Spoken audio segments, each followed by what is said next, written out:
tous, c'est Docteur Court-Circuit. Alors dans cette vidéo, on va essayer le DJI Osmo Pocket. C'est parti. Voilà, donc je compte pas vous en faire un unboxing, mais j'ai quand même vous montrer ce qu'il y avait dans la boîte. Donc dans la boîte, il y avait c'est un USB type C et un Lightning. Donc ça c'est pour iPhone et pour les nouveaux smartphones. Ensuite donc la fameuse petite boîte, toujours le même décor, c'est assez sobre. Et enfin donc une petite pochette pour protéger donc le DJI Osmo Pocket. Voilà, et enfin donc la bête. Voilà, cette petite pochette déjà est très pratique. Alors, ça permet de la mettre soit autour de son bras grâce à cette petite lanière, soit de la mettre dans sa poche. Donc c'est pas mal pour tout ce qui est vlog et voyage. Ensuite, ceci, ça va permettre en fait de connecter donc l'Osmo Pocket à un téléphone ou une tablette, parce que moi j'ai essayé en fait sur tablette, mais c'est vraiment pas du tout pratique. Mais c'est dans tous les cas, une fois qu'on a fait donc, toutes les mises à jour et tout ça, on peut utiliser l'Osmo Pocket sans téléphone. Puisqu'en fait mon téléphone lui n'est pas compatible donc, avec soit l'USB type C, soit la prise pour iPhone. Moi c'est encore un micro USB. Donc qu'est-ce que c'est? Donc le DJI Osmo Pocket, c'est une caméra stabilisée donc avec une nacelle 3 axes, comme vous le voyez ici. Le premier, le deuxième et enfin le troisième ici. Donc elle permet de prendre des photos, des vidéos.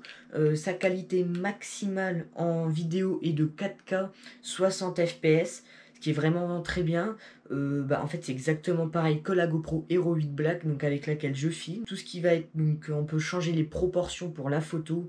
On peut mettre soit du 16/9, soit du 4/3, soit du 3/2. Donc ça ensuite c'est à vous de voir. Moi je mets toujours 16/9 parce que c'est le format en fait YouTube. Ensuite donc pour la vidéo, donc ça va de 1080p 60 fps à 4K 60 fps.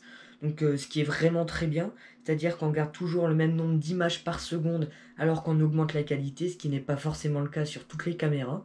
Par exemple sur celle-là, on peut pas, sur la GoPro Hero 8 Black, c'est juste du 4K 30 fps et on peut pas régler en termes d'images par seconde, ce qui est un peu dommage.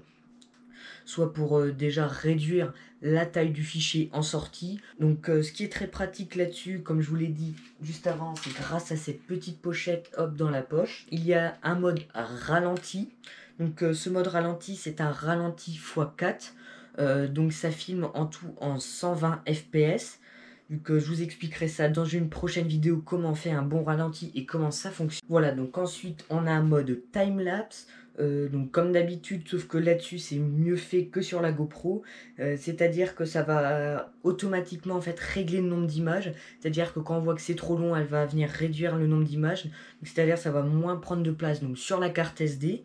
Ensuite on peut faire un timelapse en mouvement, donc c'est-à-dire qu'au fur et à mesure la nacelle va bouger, donc ça c'est ce que je vais utiliser pour tout ce qui va être mes impressions en bas, donc mes timelapse, que ça soit avec le Polisher, la Lego 3D Mars ou la Dagoma.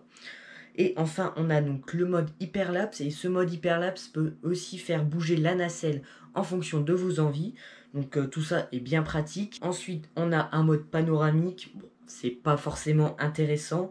Qu'on peut avoir un panoramique donc 180 ou 3x3.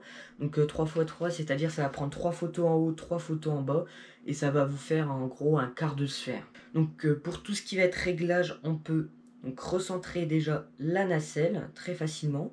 On peut la mettre en selfie. Donc, là, pour recentrer la nacelle. Ici, pour le mode selfie ou non. Voilà. Enfin, ici, c'est soit on se met en mode marche, soit on se met en mode sport. Ici, donc c'est pour le mode FPV. Ici, c'est pour le mode suivi. Vu que cette caméra est dotée du Active Track, donc qui est très souvent, très fréquemment utilisé sur les drones DJI. Donc ça va permettre de suivre un sujet. Là, voilà. Donc là, je l'ai mis en Active Track. Et là, ça va toujours garder donc le même sujet. Hop. C'est vraiment très pratique. Donc ensuite, on a l'essayer donc dans mon jardin. Bon, les images ne seront pas très belles, mais c'est pour vous donner un ordre d'idée de quelle est la qualité donc, de cette caméra. Voilà, donc comme vous le voyez, il ne fait pas très beau. Il y a des nuages, comme ça va pouvoir... Donc ça va vous montrer donc la qualité avec avec une très faible luminosité. Voilà, donc j'allume le DJI Osmo Pocket. Écoutez, j'ai commencé par une photo. Donc on voit que l'image de l'Osmo Pocket est beaucoup plus claire que celle de la GoPro Hero 8 Black. Donc écoutez, je vais filmer en 2,7K 60 fps. Donc j'ai filmé exactement les mêmes plans avec la GoPro et la Osmo Action. Comme ça, vous allez voir. Voilà, donc là je filme avec la GoPro. Je marche à peu près à la même allure. Hop. Je tourne à peu près à la même vitesse. Voilà, donc là je fais exactement donc, le même trajet. Voilà, donc excusez-moi pour le décor, ce n'est pas forcément rangé, mais c'est pour vous donner un ordre d'idée. Voilà, donc maintenant je filme en selfie. Comme ça, donc vous pouvez voir ce que ça donne. Donc j'ai aussi mis le mode face tracking, donc qui permet donc quand je bouge mon bras que la caméra, hop, vous voyez, elle suive ma tête. Voilà, donc je vais vous dire mon avis par rapport à cette petite caméra. Donc déjà, elle est super. Ça remplacerait presque ma GoPro, je dis bien presque. Parce que la GoPro, on a un support pour pouvoir attacher sur des pieds ou des trépieds. Et là, malheureusement, qu'est-ce qu'on a? Rien. Et on est obligé de racheter un petit boîtier à côté, ce qui est assez dommage. Donc moi, pense que je vais acheter un boîtier où il va y avoir des supports GoPro. Comme ça, par exemple, je pourrais mettre ça sur un trépied et pouvoir filmer donc mes vidéos avec. Mais pour l'instant, donc je filme mes vidéos toujours avec la GoPro ou avec le FZ38. Donc vraiment l'avantage de cette caméra, ça va être tout ce qui va être stabilité. Elle est super là-dessus. Elle remplit vraiment bien son job. L'inconvénient du pack qu'il nous donne, c'est que je vous l'ai montré, on nous donne vraiment que ça. Donc on nous donne ces deux petits supports. La housse et puis donc le DJI Osmo Pocket. Ce qui aurait été cool, c'est déjà parmi ceux-là qu'on nous donne un micro USB. C'est qu'on nous donne pas au moins quelque chose avec une vis qu'on vienne remettre dessus. Bon, voilà, en même temps ça coûte 3 euros, c'est pas forcément grave. D'ailleurs, si vous voulez ça, je vous mettrai le lien dans la description. Ensuite, bah, niveau rapport qualité-prix, là on est très bien. Donc moi j'ai acheté cette caméra 300 euros. Elle est super, elle remplit son job. C'est du plastique assez dur, mais assez bien fini, comme vous le voyez. L'autre inconvénient aussi donc, du pack, c'est qu'on ne nous donne pas de carte SD. Donc moi j'ai dû rajouter une carte SD donc, de 32 Go. Bon, ça c'est pas très gênant non plus, ça coûte 8 euros une carte SD, mais quand on nous donne dans le pack, quand on achète quelque chose quand même à 300 euros, ça serait vraiment très bien. Parce que l'avantage de GoPro, c'est qu'il nous donne déjà 2 ou 3 supports. Je suis pas sûr qu'on nous redonne une carte SD, mais aussi, bon, c'est sûr que la GoPro coûte 100 euros plus cher, mais on peut pas vraiment comparer en fait la DJI à la GoPro. Vu que la GoPro c'est vraiment une action cam, là on peut tout faire avec, on peut faire des vlogs, on peut aussi se servir comme action cam, on peut s'en servir donc comme vidéo YouTube, d'ailleurs ce que je vais faire très prochainement, vu que le son est vraiment meilleur. Là ça me demande plus de travail sur la GoPro, tout ce qui va être modelage du son comme je vous l'ai montré dans une précédente vidéo. Bon, c'est sûr que on peut pas vraiment les comparer, mais quand même sur tout ce qui va être esthétique, tout ce qui va être pratique aussi, c'est quand même beaucoup plus facile d'emmener une DJI Osmo Pocket, surtout que la batterie est vraiment extrêmement bien. C'est une batterie 815 mAh, 7,7 volts.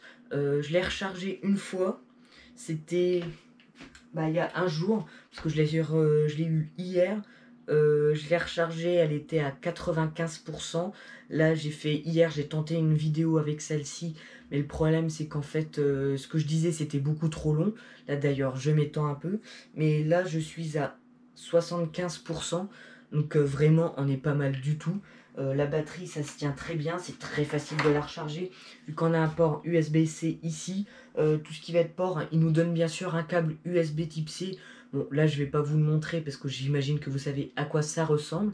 On nous donne ça, par contre, on nous donne pas de prise secteur. Bon, c'est pas forcément grave, il suffit d'un ordinateur ou alors de tout ce qui va être powerbank ou quelque chose comme ça. Voilà, donc cette vidéo est désormais terminée. N'oubliez pas de lâcher un pouce bleu, de vous abonner, partager aussi cette vidéo. Je vous mettrai donc tous les liens dans la description si vous voulez acheter donc la caméra et les petits accessoires dont je vous ai parlé précédemment. Moi je vous dis à très bientôt pour une prochaine vidéo. Allez, salut!